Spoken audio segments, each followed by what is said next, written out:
Yeah, they're gonna be in the way.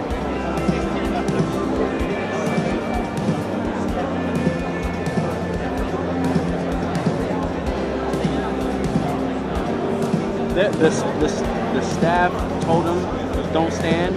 I'll just reiterate it again, but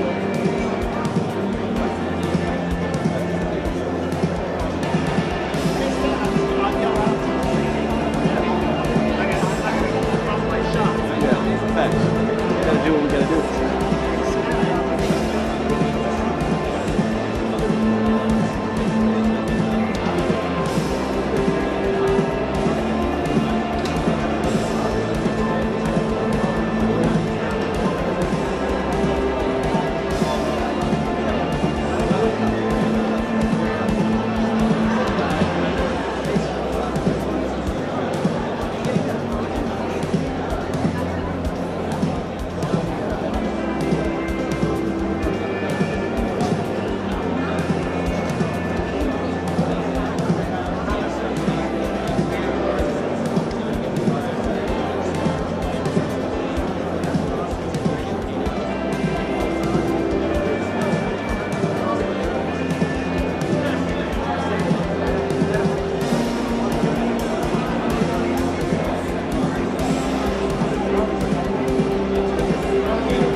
over the top too.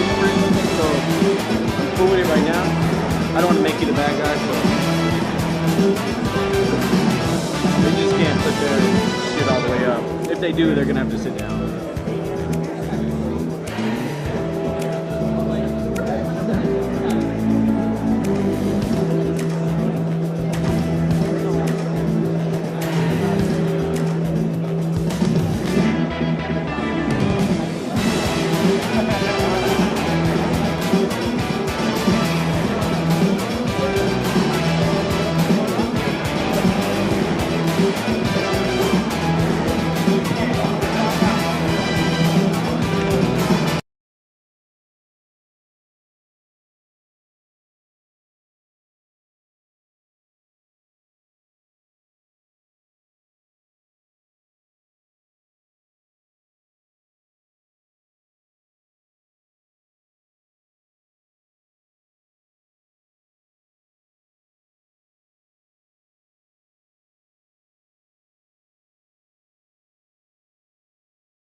Oh, dang.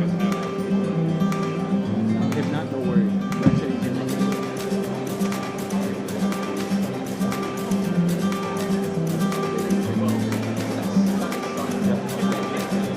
No worries. Going off.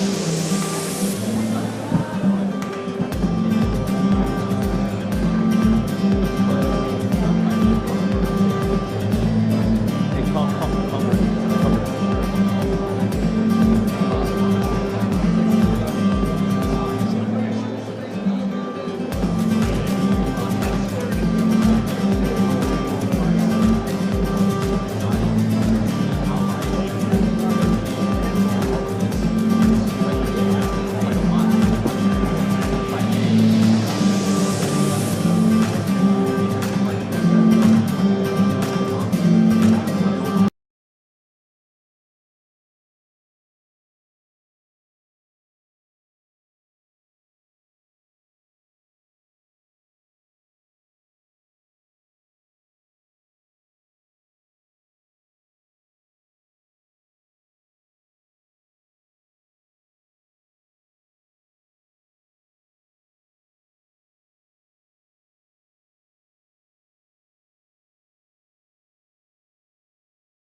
Innovation meets purpose.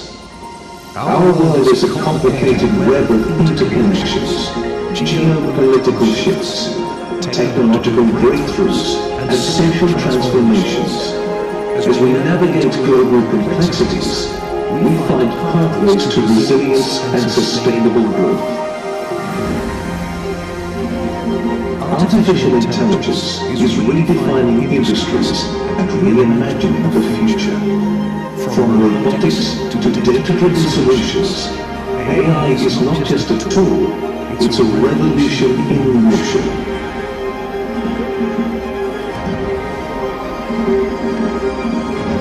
Biotech is rewriting the blueprint of life and leading us into an era where genetic innovation transforms our evolution.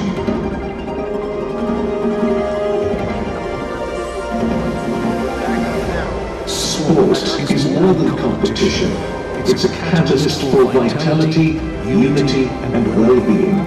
The fusion of technology and athletics propels human performance beyond boundaries. From F1 tracks to soccer fields, innovation drives a bold new chapter in sportsmanship.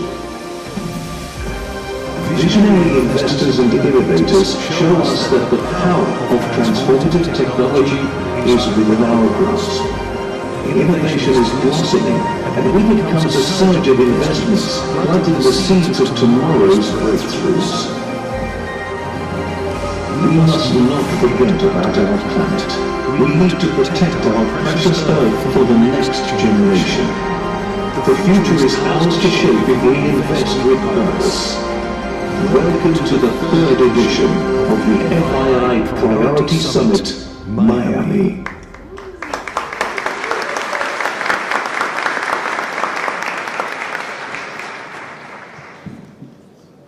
Good afternoon.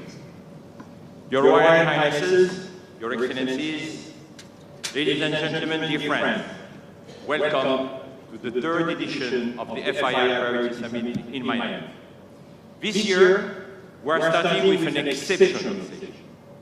It is my distinct honor to introduce a man who is the 45th and 47th President of the United States of America. This man is a visionary business person, a media icon, and a political leader, of course. His impact on the global stage has been profound.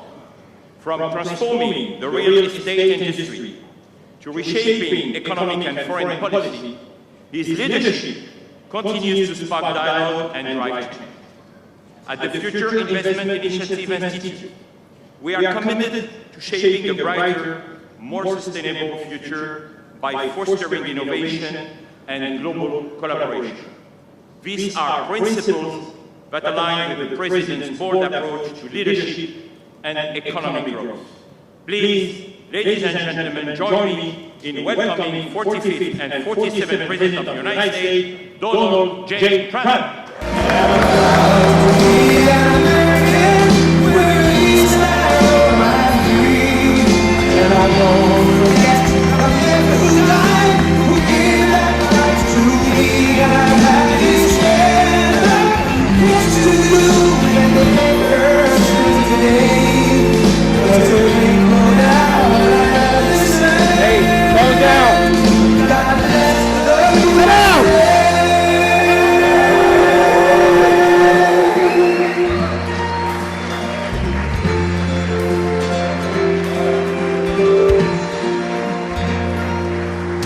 From the lakes of Minnesota to the hills of Tennessee, I'm a sea shining sea.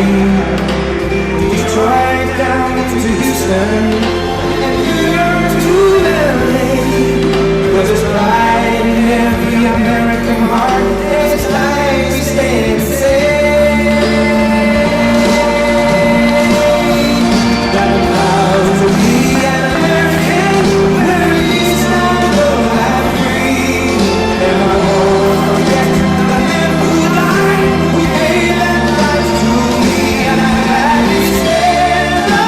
Yes to you.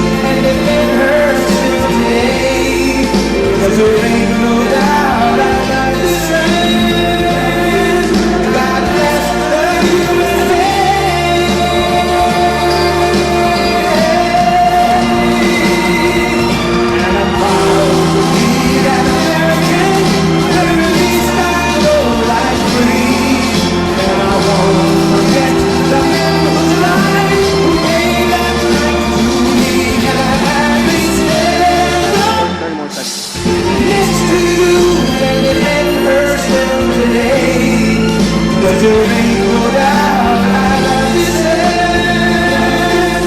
God bless our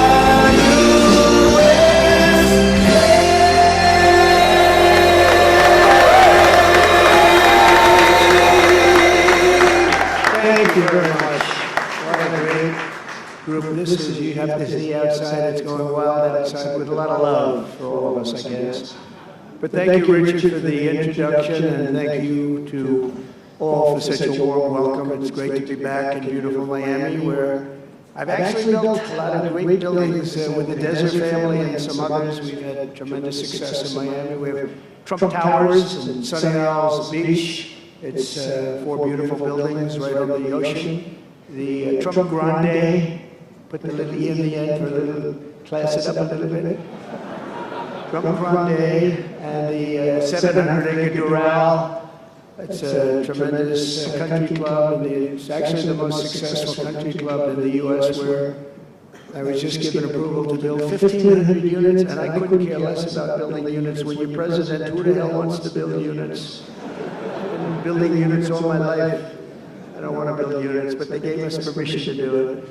But today is a tremendous honor. Become the first American president to address the Future Investment Initiative Institute. That's the first one. That's very, it's always nice. And I want to thank Mayor of Miami, Francis Suarez, for being here. Thank you very much, Francis. And thank you for the endorsement when I ran. I was very appreciative. Along with the Mayor of Miami Beach, Stephen Miner. Stephen, thank you very much. Thank you. Thank you, Stephen. Thank you very much. And numerous American business leaders, some of the biggest business leaders actually anywhere in the world, and many distinguished guests from the Middle East, and in particular the Kingdom of Saudi Arabia, a special place with special leaders.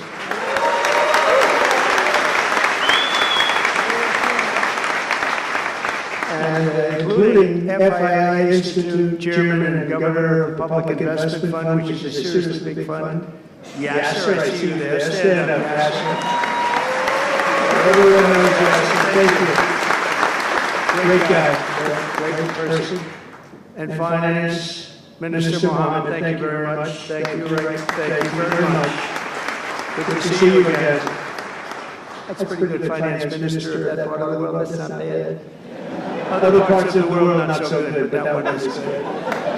And many other senior government leaders. I also want to recognize the Kingdom's ambassador to the United States, Her Royal Highness Princess Rima. Very popular. Wow, that's very nice. Sitting next to Elon. Wow, you couldn't do better than that, huh? As well as my own special envoy to the Middle East, who's really done a fantastic job, Steve Witkoff. Thank you. He's been busy. And Michael Waltz is here. Where's Michael? Michael's been so busy. They've been going back and forth and back. And a woman who was just voted the most powerful woman anywhere in the world. I'm going to go with Princess Rima, but she was voted the most powerful woman anywhere in the world, Susie Wiles. Thank you.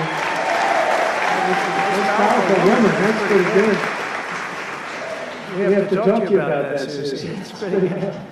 And also, we all know Jared Kushner, a very special guy. Thank you, Jared. Thank you, Jared. And Elon Musk. He's been making it in the news lately, hasn't he? Very positive. Stand up, Elon. He's a great guy.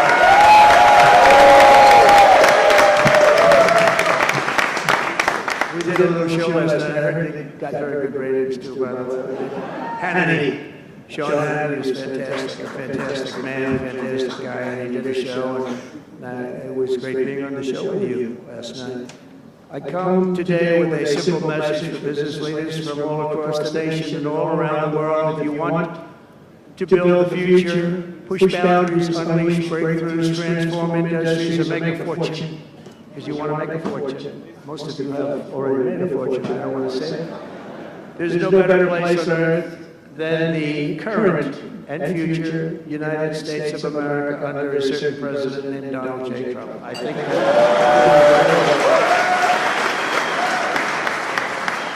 they're saying that November 5th, Election Day, 2024 will go down as one of the most important days in the history of our country. They said in 129 years, the most consequential election. I don't know if they're right about that or not, but it sounds good. I wanted to see if I could get a couple of more years stacked on, but I figured the fight wasn't really worth it. 129 is a lot.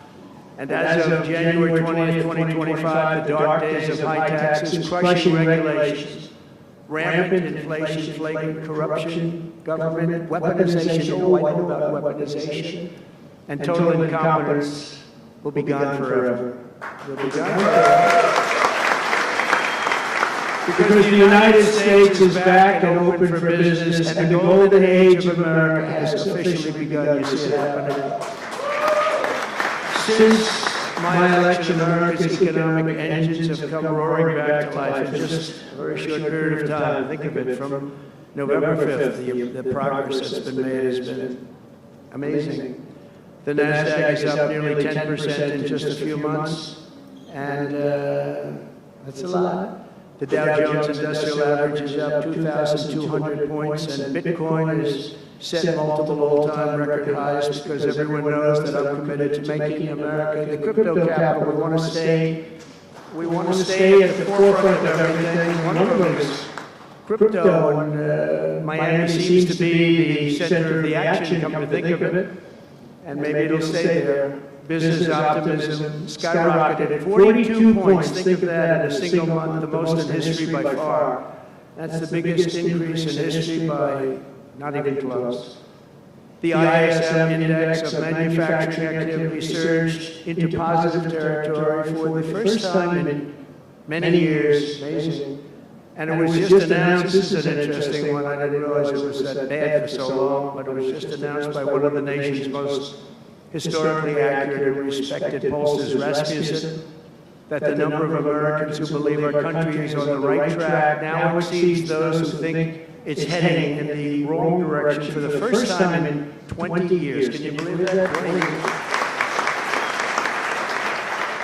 And this is really a seismic 27-point swing from just before the election. That's, nobody's ever seen anything like that one, yes, sir. I want to tell you. That's a big one.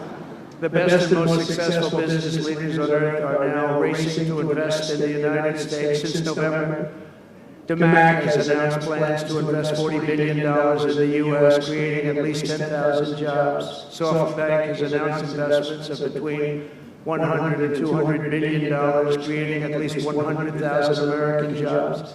Oracle and OpenAI and SoftBank are now collectively committing $500 billion to keep the United States on the cutting edge of artificial intelligence, and so many more. I mean, so many companies that want to come to the White House and have a little news conference all the time. I said, why don't you just announce it? But they want to come, and I'll do that. I don't want to do that. They say anytime they want to go 10 billion or more, I'm there. 10 billion or more. But on his recent visit to the White House, the Prime Minister of Japan announced he anticipates Japanese investment in the United States of well over $1 trillion, and we're working on an Alaska pipeline already, which is the closest point to Asia. And as you know, the ANWR, which we've started, Ronald Reagan couldn't get it approved, nobody could get it approved for so many years, couldn't get it approved, I got it approved, actually I got it approved twice, I got it approved and Biden ended it. That was a shocker, but we just got it approved again. And we're going to be, it's probably the largest deposit maybe anywhere in the world, just by itself. It's, they say, of similar size to Saudi Arabia, so we hope that's correct. But all of this is only happening because of the world-changing results of the 2024 election. We won the House, we won the Senate, the White House, and the Electoral College, and the popular vote in a landslide. We also won all 7 swing states, and all 50 states shifted in the Republican direction for the first time ever. So every state, every single state of the 50 states shifted Republican. It's never happened before. Either way, it's never happened. and 85% of counties voted for Trump. Think of that. So you have 2,600 counties versus 525. 2,600, think of that. That's why when you look at the election map after it was all done, the certified map, the whole thing was red. 2,600 versus 500. It's a big difference. Nobody's seen anything like it, actually. So as a result of this very historic victory, investors from all over the planet once again have confidence in America's future and respect for America's leaders. And it's about time we get a little respect. The last administration was the worst and most incompetent in the history of our country, but we are moving quickly to fix every single disaster Joe Biden created and make America stronger and more prosperous than ever before.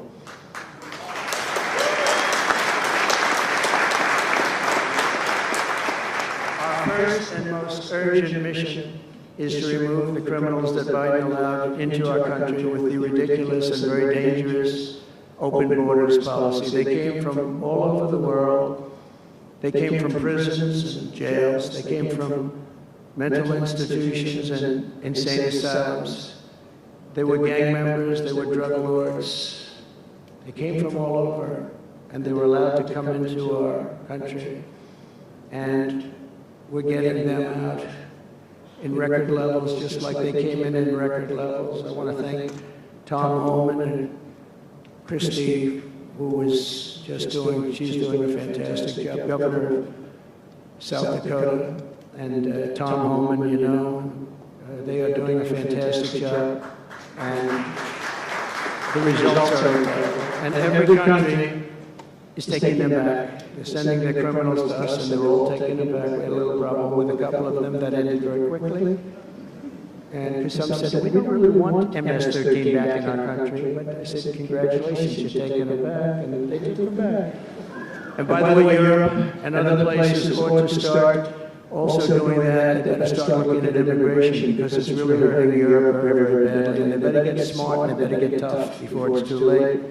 We're also working to end the highest inflation in our country's history, all caused because they played with our energy policy and wasted money on the Green New Scam and other things such as that. And they wasted money at never seen before levels. If Joe Biden had simply held federal spending at the pre-pandemic levels we had in 2019, we would have virtually no inflation. We're trying to balance the budget immediately, and because of the tariff income, which is really, it's already turned out to be amazing, actually. It's really meant more for bringing countries and companies into our country, but it's, the numbers are rather staggering. Because we're the big piggy bank that everybody wants to be, and they can play games and they can say, well, there'll be retribution, you know, equal this and that. They can't be equal, but we want to keep it so that we're the big piggy bank. And if we had years like we did the last 4 years, that wouldn't have lasted too long. We're not promising it, but, you know, all of these things could happen. We hope to balance our budget, so I don't want to promise it, because if I do and we come about $10 short, the fake news media back there would say, we have breaking news. He did not make it. He did not make it. But we'll get it done very soon. It might not be this year, but it could be this year. Actually, we have a chance of getting it even this year, which people would be shocked at because they were talking about 10 years, 15 years, 20 years. When I took office last month, we inherited the consequences of inflation. That was more than 4 times what it was when I left 4 years ago. Think of that. I left, it was at 1.4%. And the annual government spending over $1.5 trillion more than projected in 2020 alone. 1.5 trillion. But under the Trump administration, all of that is changing faster and more dramatically than anyone ever thought possible. They didn't think it was possible to do what we've done in just a very short period of time. We've accomplished more in 4 weeks than most administrations accomplished in 4 years. On my first day in office, I imposed an immediate federal hiring freeze, a federal regulation freeze, and a foreign aid freeze. I signed an order creating the Department of Government Efficiency and put a man named Elon Musk in charge. Thank you, Elon, for doing it.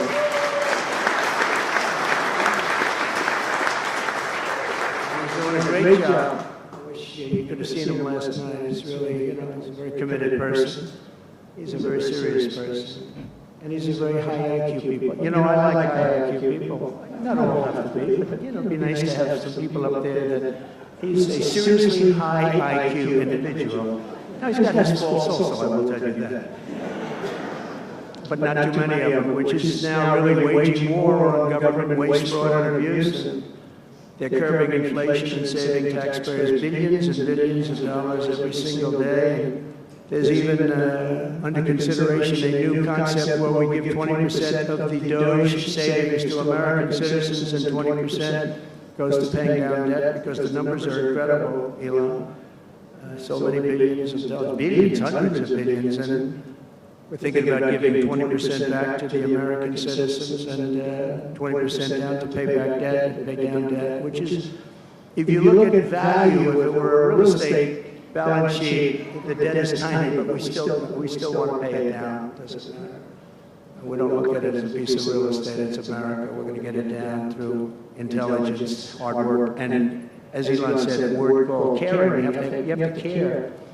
By doing this, Americans will tell us where there is waste. They'll be reporting it themselves. They participate in the process of saving money. So many of the men and women in this room, as an example, they pay tremendous amounts of taxes. And here are just a few examples of where your money was going before I came along. These are just some of the, just taken at random. Oh, there are much worse examples than this. I was just looking at them before the speech, and I can tell you they were much worse.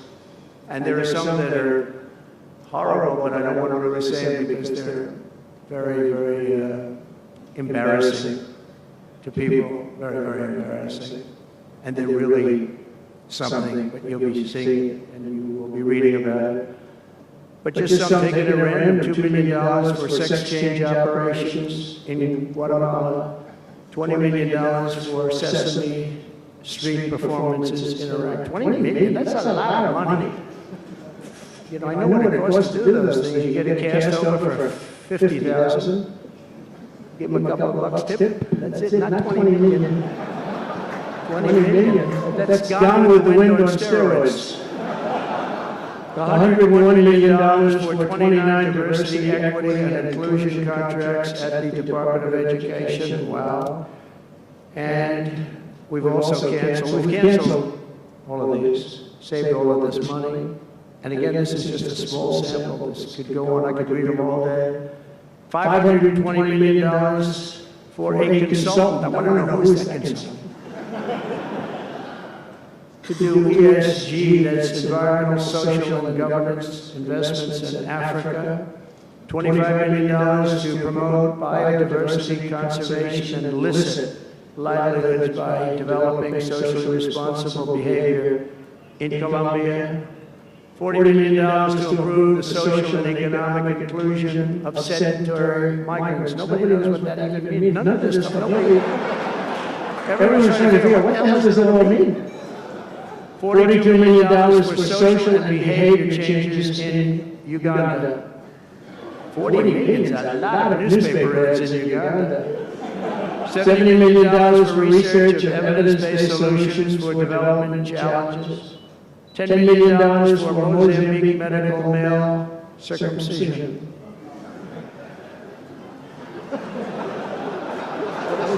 What does that mean? $2.3 million for strengthening independent voices in Cambodia. $14 million for improving public procurement in Serbia. $486 million to the Consortium for Elections and Political Process Strengthening, including $22 million for inclusion and inclusive participatory political process in Moldova. And $21 million for voter turnout in India. What do we need to spend $21 million for voter turnout in India? Wow, $21 million. I guess they were trying to get somebody else elected. Well, we ought to tell the Indian government, because when we hear that Russia spent about $2 in our country, it was a big deal, right? They took some internet ads for $2,000. This is a total breakthrough. $21 million for India elections, $29 million to strengthen the political landscape in Bangladesh, $20 million for fiscal federalism, and $19 million in addition to the $21 million for biodiversity conversion in Nepal. $1.5 million for voter confidence in Liberia. We need voter confidence too when you read this list. $14 million for social cohesion in Mali. $2.5 million for inclusive democracies in South Africa. $47 million for improving learning outcomes in Asia. Asia's doing very well. We don't need to give them money. And in another program, $50 million plus another $50 million for condoms for Hamas. You know? $100 million for condoms. Condoms. Does everybody know what a condom is? For Hamas. $100 million. And these are just some, I could read this list all day long, I just don't want to bore you. But these are just some, and not nearly as bad as others. And some are just, I just don't want to say them because they're too incendiary. We're also finding tremendous abuse, waste, and fraud in Social Security. Social Security is what's happening there is going to be one of the great potential scandals in history. On the program, there are over 4.7 million Social Security numbers for people from 100 years old to 109. Think of that. Now, over 100, there are a lot of people that make it. Hopefully, most of the people in this room will make it. But historically, you don't have thousands and thousands of people. But listen to this: 3.6 million people are on Social Security rolls. From the age of one of these people that are doing this, the Doge people. I said, who are they? Where do they come from? He said, well, number one, they love our country. Number two, they're really genius at computers. So nobody's going to fool them. When they go in, they see some bureaucrat that's scamming the country, and they try and talk about, certain computer language. These people say, no, it doesn't work that way. These are people that have a natural ability as brilliant computer people. It was very interesting when he told me that. I said, that's what you need today. But all of these scams have now been terminated. In addition, over the past month, we have effectively eliminated the U.S. Agency for International Development, which was funding much of this lunacy. We virtually shut down the out-of-control CFPB, escorting radical left bureaucrats out of the building and locking the doors behind them. What they were doing was so terrible. Where they were spending the money was so terrible. What we haven't looked at yet, but will be, is does the money come back to them? Because nobody can be stupid like that. And they're not stupid, they're smart, actually. Why are they doing that? Does money come back to them? So we'll figure that out pretty easily, I think, and quickly. But I've ended all of the so-called diversity, equity, and inclusion programs across the entire federal government and private sector, and notified every single government DEI officer that their jobs have been deleted. They're all deleted.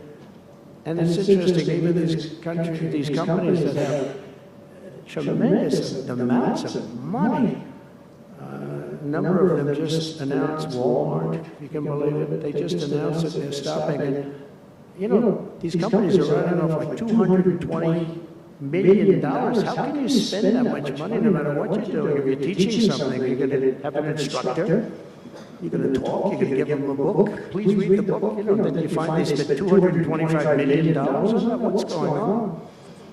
And we were going in the wrong way. Military was really, although I tell you, we defeated ISIS with our military in 3 weeks. General Raisin King, he's a real general, not a television general. And 3 weeks ISIS, and I asked him, and I saw some of his people that were so great, the soldiers. We have the greatest military in the world. We don't have the greatest top leadership. That's why Afghanistan was such a horrible situation, so embarrassing, and so many other things. But when we want to, with proper leadership, there's nobody even close to us. We have the best equipment in the world. We make the best equipment in the world. But we have the best military. We never fight to win. We fight to just keep it going forever. And when we fight to win, there's nobody that can even come close to us. But I was talking to General Dan Kane, you call him Raisin Kane, and I was told it would take about 4 years to defeat ISIS, and he did it in 3 weeks. I said to him, what do you think, General? How long will it take, sir? I think we should do it in less than 4 weeks. You're going to have time left over, and he did that. And we were told by the television generals it would take 4 years, so we did it. That's when I went to Iraq. I flew to Iraq, and late at night, the dark of night, all the windows closed, all the lights off in the plane, Air Force One.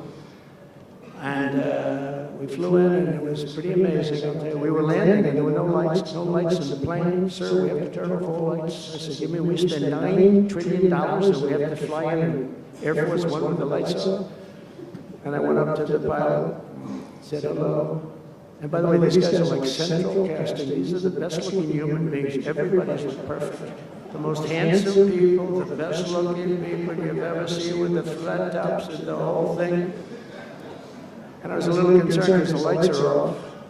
And everything's off, and even the lights where he was were down, very dim, very dim, with all of the lights on the fancy dashboards of the plane, of Air Force One.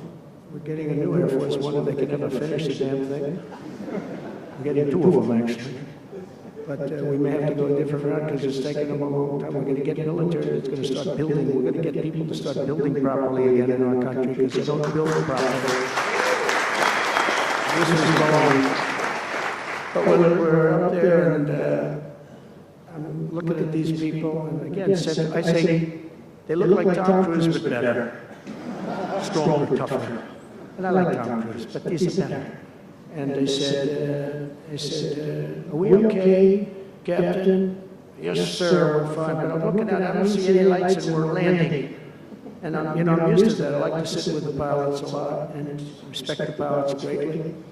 And we're up there, and we have the computer. I call it the computer voice, where it goes 1,900, 800. It's feet. Your feet above ground, so that means you're very low. And I'm looking down, and my eyes are pretty good. I don't see any lights. And the computer goes out. It sounds like an intelligent individual. It goes 1,000.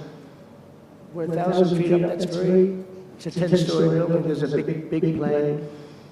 And then it goes 900, 800, 700. I said, Captain, we don't see any lights. Is everything? Yes, sir. Everything's fine, sir. We'll be landing in 3 minutes.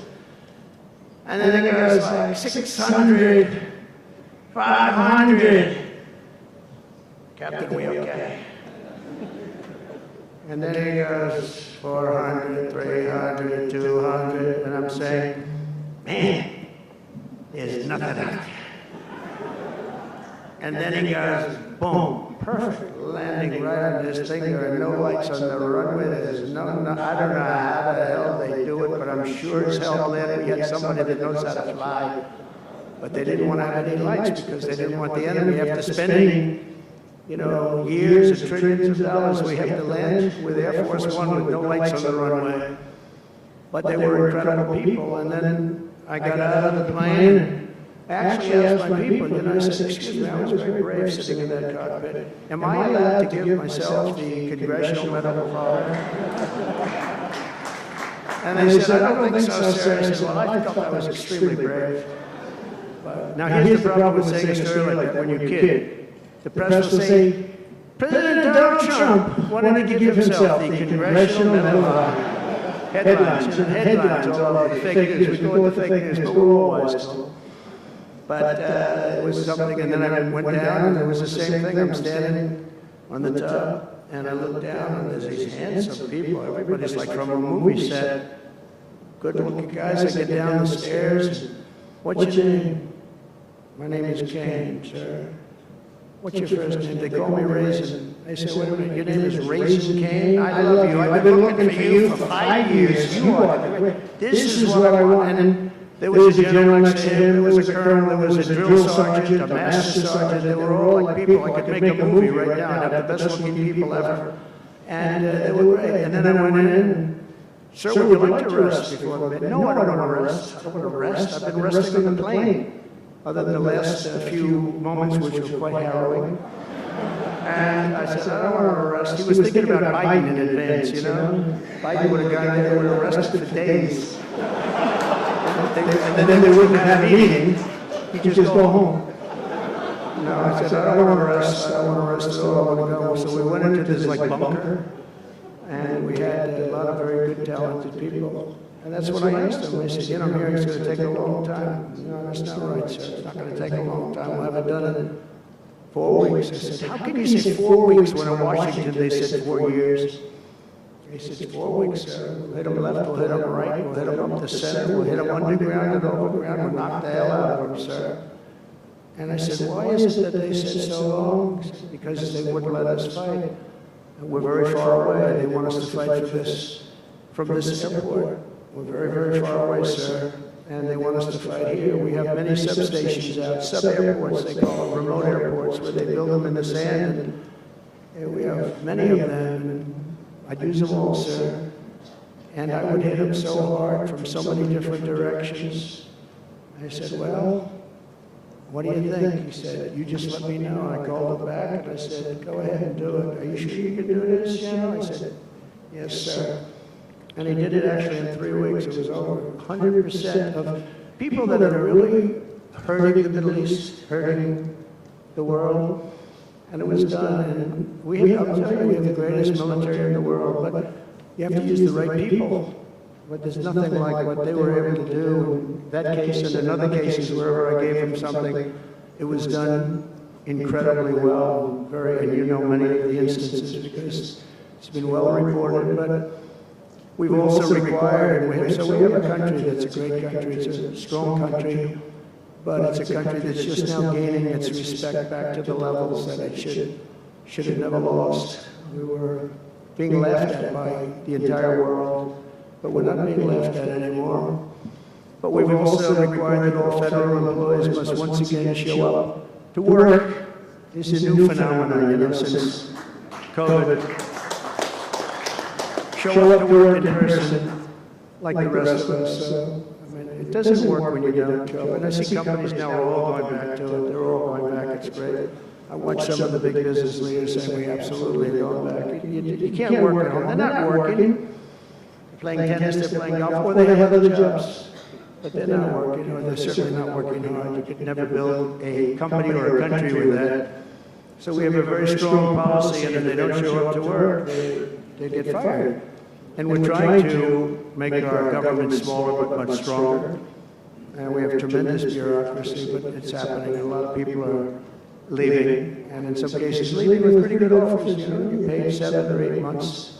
And go out and find a job. Some of these people had jobs. They were actually working for us, but they also had other jobs. And those people, in theory, they had problems. I don't know if we're going to do anything about that. So we have other things to do, but they were working other jobs instead of working for us. So they were staying home working, but they were working other jobs, getting paid a lot of money, perhaps.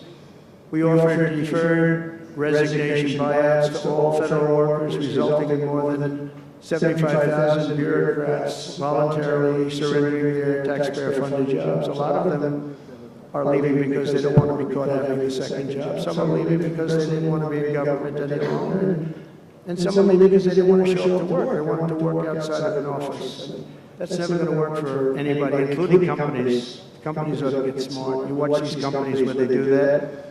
They start going bad, nobody knows what's wrong with this company. We'll try getting the people back into the office where they can be cohesive and together. In less than a single month, the Department of Government Efficiency has already saved over 55, this is just a short period of time, $55 billion.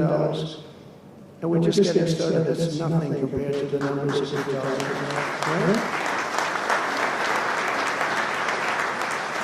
We're ending trillions of dollars in waste.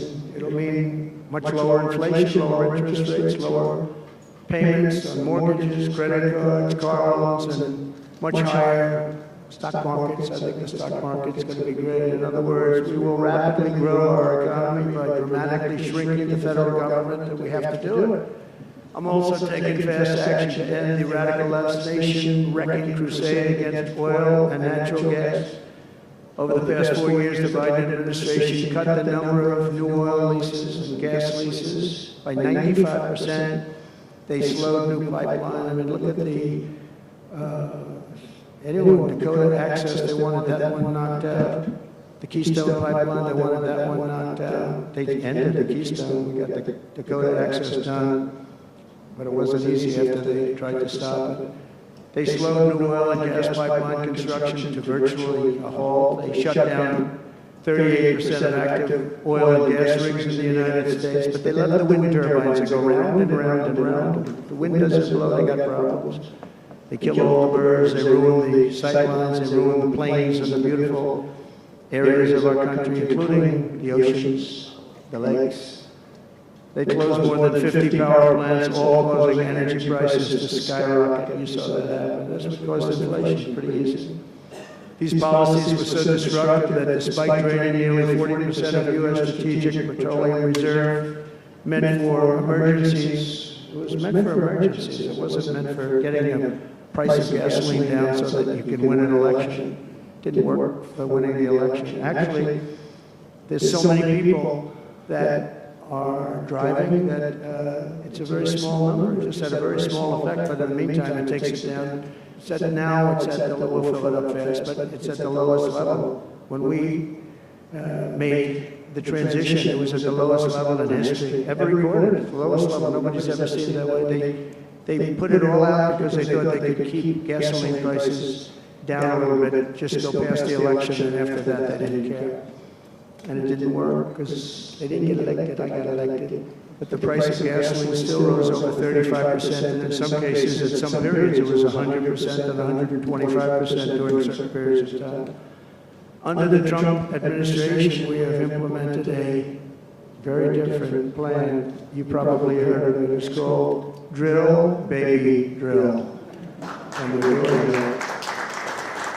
The world runs on low-cost energy, and energy-producing nations like us have nothing to apologize for. We have more energy than any other nation in the world, and we're going to use it. And we're going to use it on AI plants. I was telling some of the people that came in and, they're very interested. Everybody's talking about AI. I hope you're right. I don't know, who knows. But Ilana, they're right. They're right. Going all AI. They are all in for AI. The problem is, to do it, just in our country, you need twice the electricity just to open up and be the top of AI. You need twice the electricity that we have right now in the entire country. You take all the electricity, you need more than twice. You need twice, you need double what we have right now just to fuel this new industry that's growing.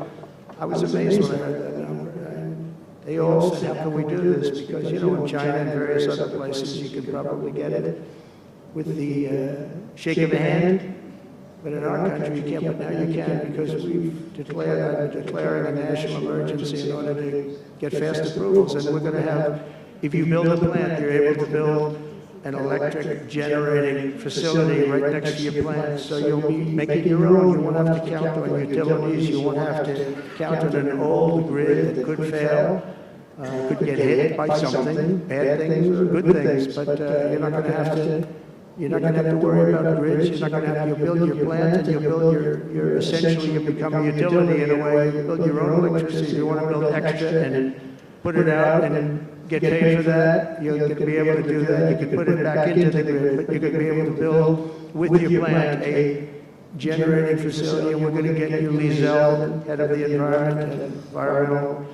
The environmental group, various groups, and we've got them unified now, but we're going to get you very fast approvals. That we approve so fast, your head will spin, and we're going to get that whole industry started. We're going to be the head of it. We're leading right now. We have the greatest brain power. We're leading right now, and I expect that we're going to be leading by a lot, but we're going to get you the energy very, very quickly. That would be the one thing that everybody was concerned. How do we have that much electricity when Los Angeles has blackouts and brownouts right now?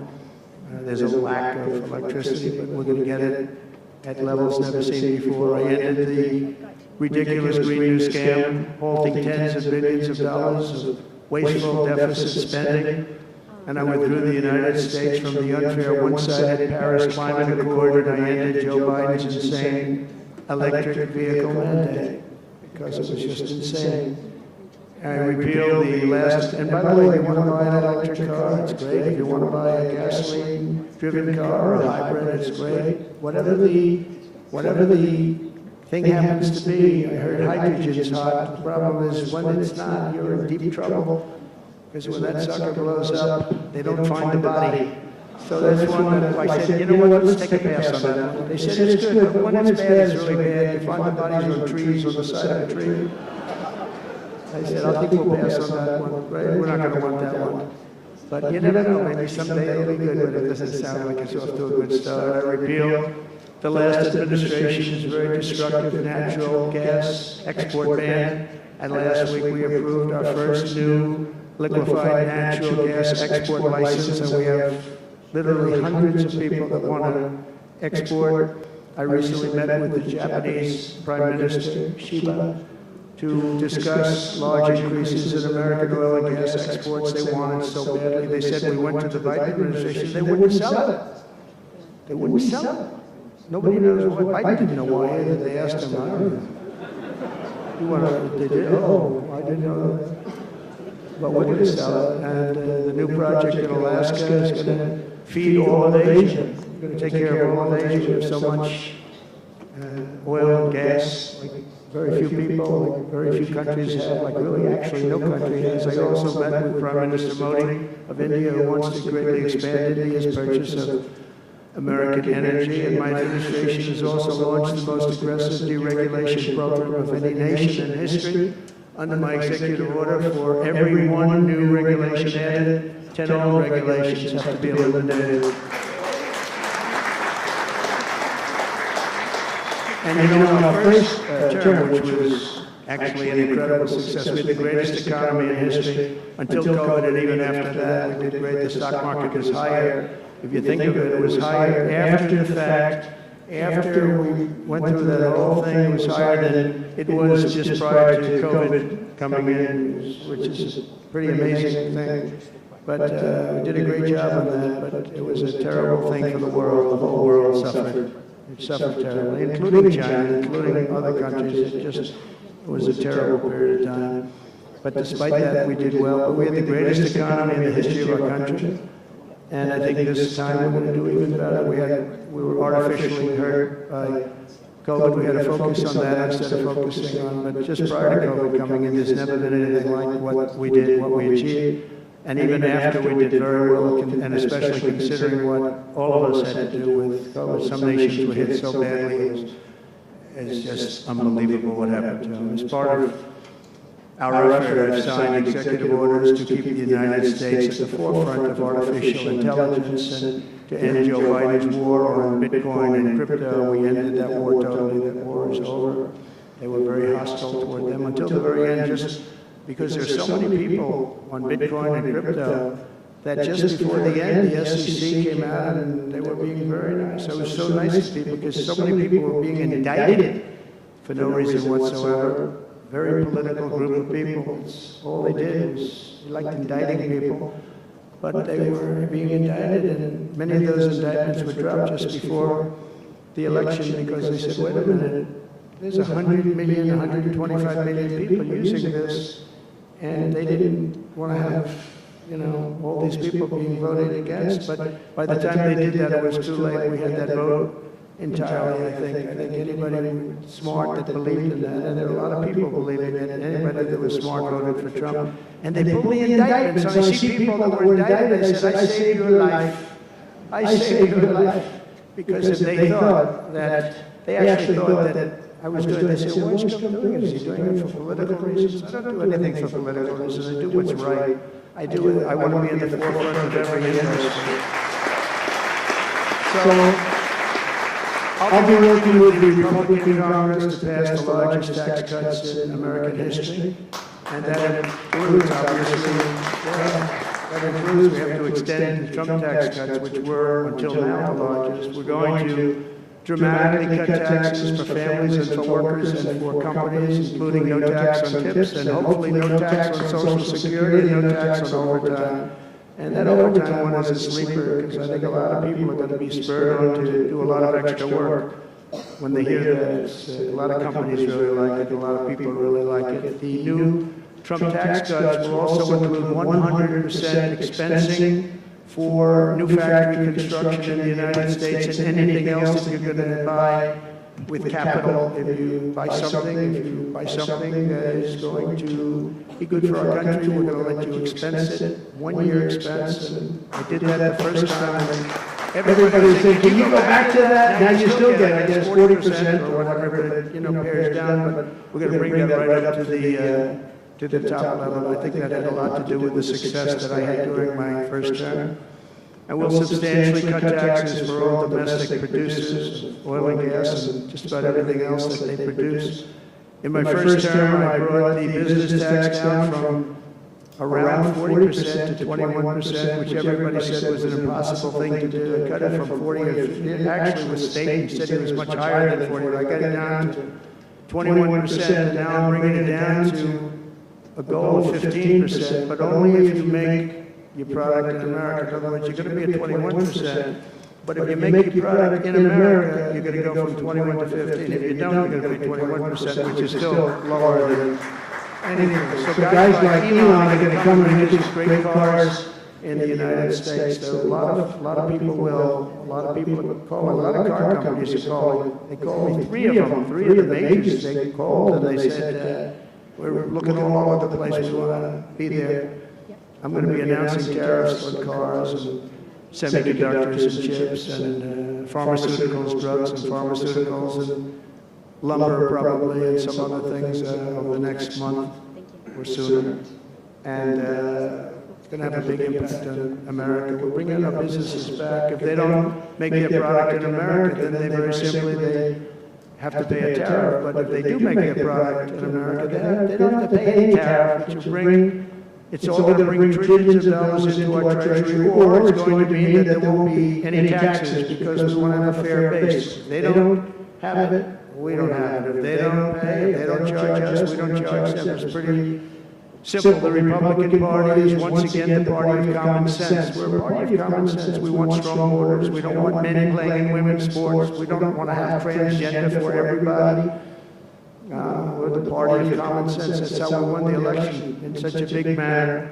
We'll no longer allow other countries to ransack and plunder our nation. That's why I have announced that we will soon begin imposing reciprocal tariffs on any country that engages in unfair and unequal trading practices.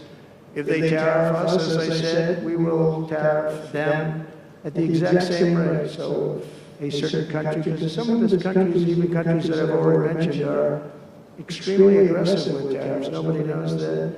European Union, they have a VAT tax that's devastating. It's very tough for people on the outside. Hard to sell cars, really impossible to sell them because they also have non-monetary tariffs that are very, very tough. But if you take a look at that, it's a very unfair situation. And that tax is similar to the tariff. Around the world, I'm moving quickly to end wars, settle conflicts, and restore the planet to peace. I want peace, and I don't want to see everybody being killed. And you take a look at the death in the Middle East and the death that's taking place between Russia and Ukraine. It's been going on, and we're going to end it.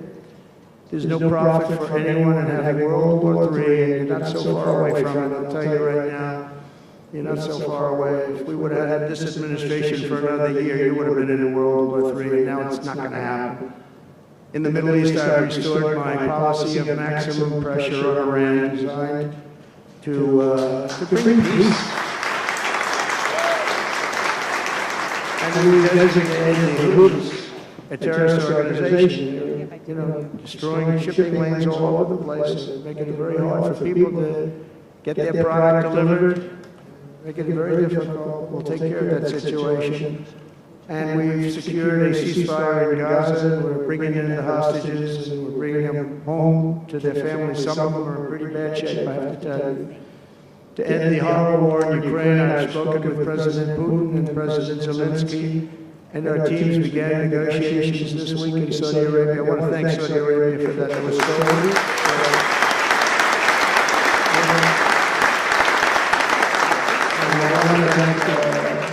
in particular, we have so many of the people, Yasser, Mohammed, all people, but But in particular, we have to thank Crown Prince Mohammed bin Salman for hosting these historic talks.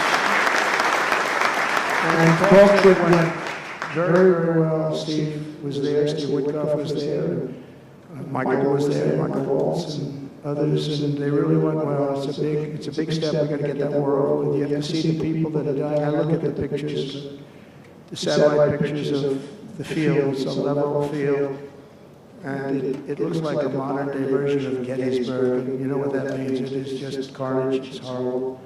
And, it's not American soldiers. It's not even soldiers from the Middle East in the case of Ukraine, Russia, but it's people, it's young people from Russia and Ukraine mostly that are just being decimated. It's flat fields. And a bullet goes, and a bullet only stops when it hits somebody. And the level of people being killed in that battle, soldiers, young soldiers, in some cases old soldiers, because they're running out of people. They're running out of soldiers, one case.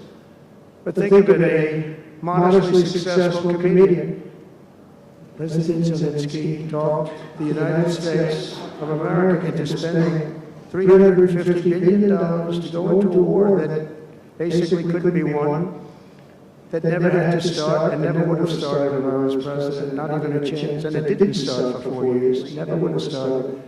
But a war that he, without the U.S. and Trump, will never be able to settle, will never settle that war without our involvement. That's why they did such a great job this weekend. That's why Saudi Arabia did such a great job this weekend in hosting. The United States has spent $200 billion more than Europe, and Europe's money is guaranteed. They get their money back. It's a form of loan. Nobody knows that. I know that. I said, why isn't somebody saying, we do it the same way?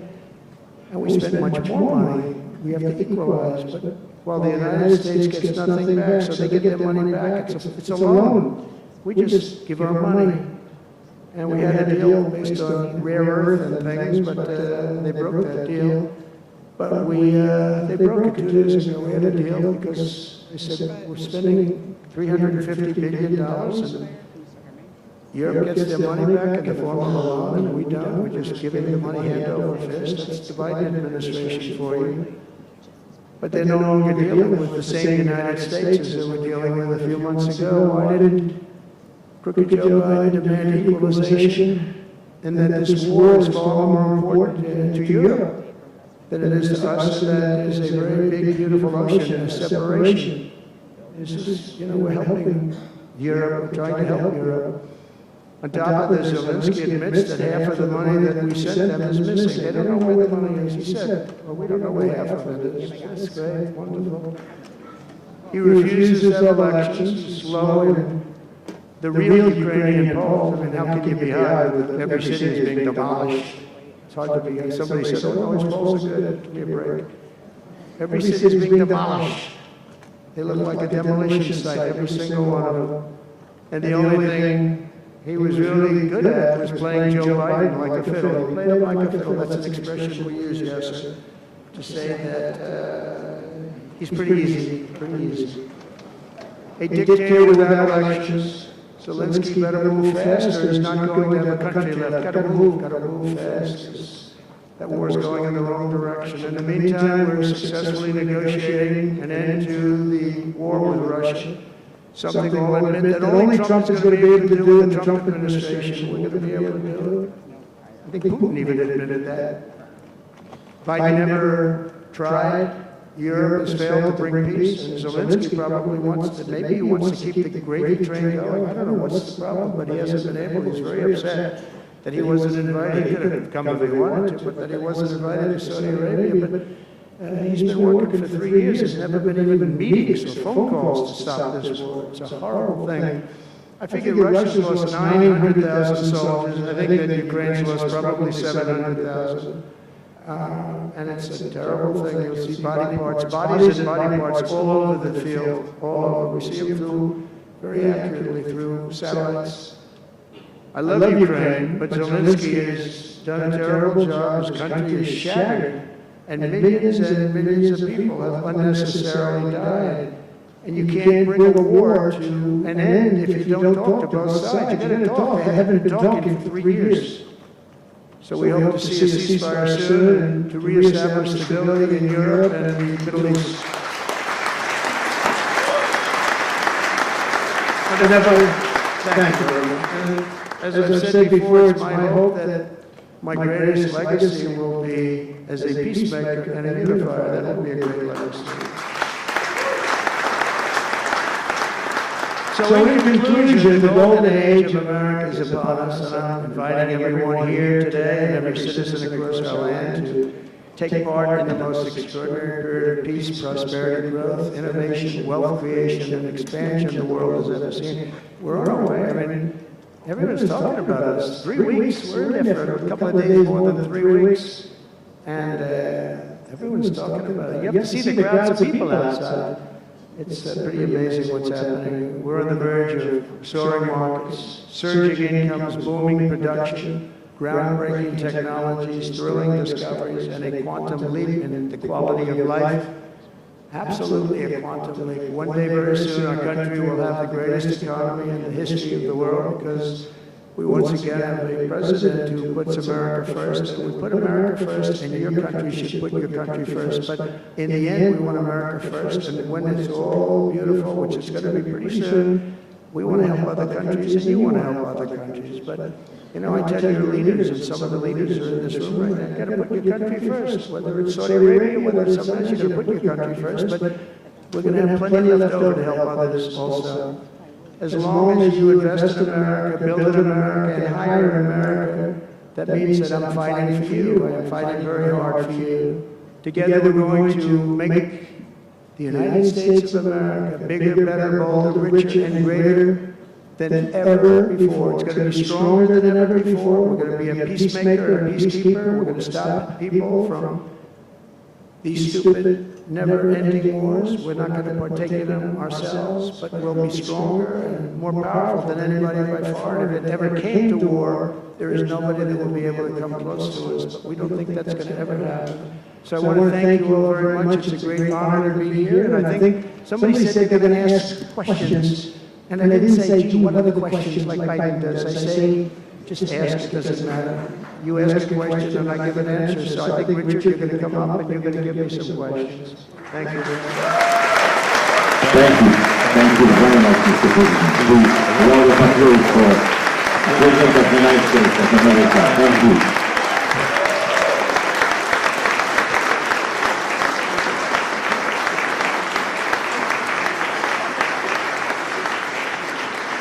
Mr. President, Thank you for accepting to take a few questions.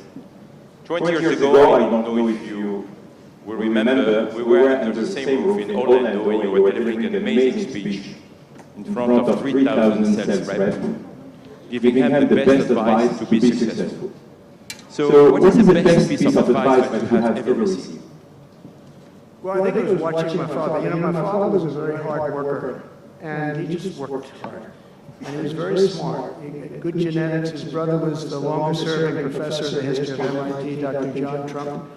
And my father was every bit as smart. But my father had to work. He was older, and he put his brother through school. In fact, he once said, boy, I put him through so much school. He had 3 different degrees. And they asked him to stay on at MIT, but my father was the same ilk. And I noticed that my father was a happy man. And what he did is he worked. He just worked all the time. He worked. And he loved it. And really, I think the best piece of advice I got from that is you have to love what you do. And if you love what you do, you're going to have a happy life. If you don't, I mean, I see so many people, they're in businesses that they don't want to be in. They're in businesses that, you know, they're bored in or they're not good at. They don't have a natural ability at it. There is such a thing as natural ability, whether it's sports or acting or anything else. I mean, some people have an ability for something. Try and find that ability, but you have to love what you do. If you love what you do, you're going to be, at least you have a good chance of being successful. Mr. President, it's almost time for an early dinner. So if you are throwing a dinner party and you can invite 3 fascinating guests, living or dead, who would you bring? Well, they're all sitting right in the front row. Yes, sir. Are you ready? Mohammed, are you ready? Steve, Rick, Carlton. we have history of the most important person, at least until the World Cup is over, is here. Johnny, stand up. He gave the United States the World Cup. Johnny, thank you very much. I didn't know you were here. That's right. He's the king of soccer. That's not bad. And you've done a fantastic job. You know, but it's very interesting. When I was president, I got the World Cup, and I got all of the, you know, we have the 250 anniversary, so that fell in this administration. That's a big deal, 250 years. But we have all of these things happening, and I also got the Olympics. And I was called by the mayor of Los Angeles, sir, would you call up the Olympic Committee, because it was at that time President Obama will not take that phone call, and we're going to get the Olympics in Los Angeles. And by the way, they've recommitted to Los Angeles at a level that, you know, I was very worried about that. And they've, the opposite, you know, somebody could have said, well, we're going to do it someplace else. Until they have actually recommitted, they're going to make it bigger and better than ever. So, I had the Olympics. So I got the Olympics, I got the World Cup, and I said, and the 250, but that one I didn't get. But it was there, it was in this term. And I ran an election, and we did fantastic in 2016. We did much better. Millions and millions, tens of millions, but millions and millions of votes better. And bad things happened, and I didn't get that one. And I said, you know, when I originally signed the Olympics, I said, I won't be able to even be president. And I got the Olympics, because if I didn't, when I spoke with the people, the organizing committee and the people in different parts of the world, they asked me to do it because the president wouldn't do it. I was president-elect, and I gave them a talk. I couldn't get them off the phone. They were starving for love. And the bottom line, they gave us the Olympics. And I said, you know, isn't it sad I won't be president? Then we had the election result, and now I'm president for the Olympics and for the World Cup. So I'm very happy about that, Johnny. Thank you very much. Thank you. I'll be there. I promise I'll be there. And by the way, Mr. President, backstage you have a gift from Gianni. He gave us the first ball with your name, which will be played for the World Cup in America. It's going to be great. Thank you, John. Very much. I doubt that any day you will take a sabbatical year, but if you could take a sabbatical year, Mr. President, what unconventional thing would you do? Sabbatical. You don't work for one. But you said Sabbath. It's a big difference. It's almost the opposite when you think about it. I think what I do is, look, what I'm doing now is the most exciting job in the world. It's a hard job, not an easy job. It's a nasty job. It could be a lot easier with, you know, I think that the news media has to straighten themselves out, because people are getting it, you know, they're losing tremendous popularity, and they've lost their prestige, and they've lost their credibility. And I think it's a very important thing, the news media, but I think they have to straighten themselves out, because the people are going around them now. They have so many different things, with like Elon with X, which was a big thing, and we have Truth, which has been fantastic, and we have so many other things that you don't really need traditional. But I will tell you that there is just nothing I could do to enjoy my life, whether it's that or anything else that you asked, because this is the only thing. I had to make a big decision, and it was a very risky decision, because if I would have lost, my life would have been a much different life. It would have been a very nasty life. They were going after me at levels that nobody's ever seen before. Not Andrew Jackson, not Abraham Lincoln. You know, the historians say that the president that was treated the worst by far by the media and overall was Andrew Jackson. In fact, his wife died of heartbreak. They were treated really rough, and Abraham Lincoln was second, but he had a civil war, you know, you can understand that. But nobody was treated like me, nobody. And I will tell you, you learn a lot about yourself, but there's nothing I'd rather do. I had to make a decision, do I do this? Because if I lost, it would have been very, very bad. It was dangerous, actually, very dangerous in so many different ways. And I decided to do it, and I said, I have to win, because if I don't win, I spoke to a friend of mine the other night, he said, you know, if you lost, it would have been very, it was actually Sean Hannity just before we did the interview last night.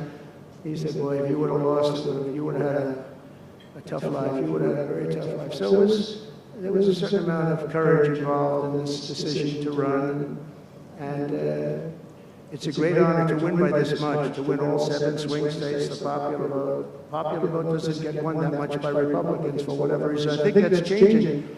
Because again, we're the party of common sense, and they're the party of some real bad things, and I think they'll change. I think they have to change. It would be wonderful. I'm going to be having lunch with some of the Democrats next week, and it would be wonderful if we could work together. I think working together would be great. But they have to change. You can't get elected on the programs that they want, and that's really what America wants to see. So there's nothing I'd rather do than what I'm doing right now. When we started this conference, Mr. President, when we started this conference, Yasser and I, His Royal Highness the Conference told us, I want that to be the place where people will come to understand where to invest in terms of geographies and sector. So, what is the best investment you have made in your personal growth, Mr. President? Well, I was involved in real estate for most of my life, and guys like Witkoff will tell you I was really good at it. And I was successful at it, very successful at it. I've been involved in things prior to being president, but during the last 4 years, I followed sort of the trends, and I've made a lot of money with following some of these trends. And, it's something that you do. I really believe that some people have instinct. I think I've always had an instinct for making money. I make money. And I went into show business. I had one of the most successful shows on television. I wrote books, and they were all bestsellers. Virtually every book was a big bestseller, some really big bestsellers. And so I don't know, it's whatever I do, I just want to make it successful. It's very important to me. There are many ways to make money. You can be in many different fields. And a lot of them is being in the right country. If you're in a certain country, our country is actually getting very bad, a very dangerous place, actually. Bad things were happening. But if you're in a certain country, you have a chance to do well. And no matter how good you are, if you were born into the wrong country, you're not going to make money. Now, you could do other things. You can attain power, I guess. Maybe it's the wrong kind of power, but it's power. But being in the right country, where you have the right incentives and entrepreneurship, etc., and America has always been sort of at the top, or one of the top, but always pretty much at the top. But it was losing that position, and I think losing it rapidly. This last administration, look, I don't want to be. I wish I could say I wouldn't have run if I thought Biden was doing a good job. If I thought they were, I wouldn't have run. Because as I said, it was very dangerous to run in a lot of ways. In fact, my year will show that when you look at it close. My year. I had that throbbing feeling every once in a while, but it was dangerous in a lot of different ways. But he was so bad that I had no choice but to do it. If I thought he was doing a great job, I wouldn't have run, and I would be very happy. I actually wanted him to do a good job. I was saying, do this, do that. I'm telling them, do things. They should have done what I said. But I would have been very happy not to have run, and frankly to have seen somebody do a good job. But our country was going to hell. And I really sort of had to run. If you were a historical ruler, would you prefer to rule during war or peace? Well, I want to be, again, a peacemaker, and I want to keep us out of war, but sometimes to do that, you have to have a very strong country, you have to have a very strong military. And as I said, we have a much stronger military than anyone would know. We have the best equipment, and I bought a lot of it. I rebuilt our military in the first 4 years. I rebuilt it. We gave a lot of it away to Afghanistan, to the Taliban, stupidly, but that's a very small amount. It was billions and billions, but it's still a very small amount relatively to what we built. But I largely rebuilt our military. Now I'm going to have to do it again because so much has been given away, so much has been treated so badly. But to keep peace, you really have. I have a thing: strength through. And I mean it. You really have it. You have strength, and you need the strength, but it's really peace through strength, because without the strength, it's going to be very hard to have peace, because you're going to be taken over, bad things are going to happen, so you really want to have peace through strength, and that's where I've done it. Having strength, having power, in that sense, to protect yourself and your people is a very important thing. Hopefully you don't have to use that power. I will tell you, I was dealing with President Putin very successfully on denuclearization. We were talking about it very seriously, and then COVID came and lots of things came, and we had also talked to China about it. Now, Russia and us have the biggest nuclear by far. China is not close, but they will be close. In 3 or 4 years or 5 years, they'll be equal. But we were going to talk to China, and I spoke to President Xi about it very successfully. I think we were going to denuclearize it. We would have had to get the smaller nuclear powers, of which there are 4, 3, maybe, but 4 probably, to do something. We would have been able to do that. But I was having very strong talks with President Putin about denuclearization. And, you know, you're president, you get presentations about what we're building, what we're having, the power of weapons, the power of many things besides weapons per se. But I saw the power of nuclear weapons, and we can never let that happen. If that happens, the ballgame will be, the world will be destroyed. The power is so enormous. You look at Hiroshima, you look at Nagasaki, multiply that times 500 times, and the world would be destroyed. So you want somebody as your president, or you want somebody as your leader that understands that we just can't let that happen. We can't let other countries get nuclear weapons. Not only Iran, Iran is a good example, maybe the one that people think about, but we can't let that happen. The power of weaponry today is so enormous that the world would disintegrate, so we can't let it happen. Mr. President, if you had to describe the United States of America in just 3 words, what would they be? In 3 words? 3 words. Love, respect, and strength. That's a tough question. That might be my best answer, Russell. It reminds me of high school at that point, but that may have been the toughest question, actually. You think Joe Biden could have done that? I don't think so.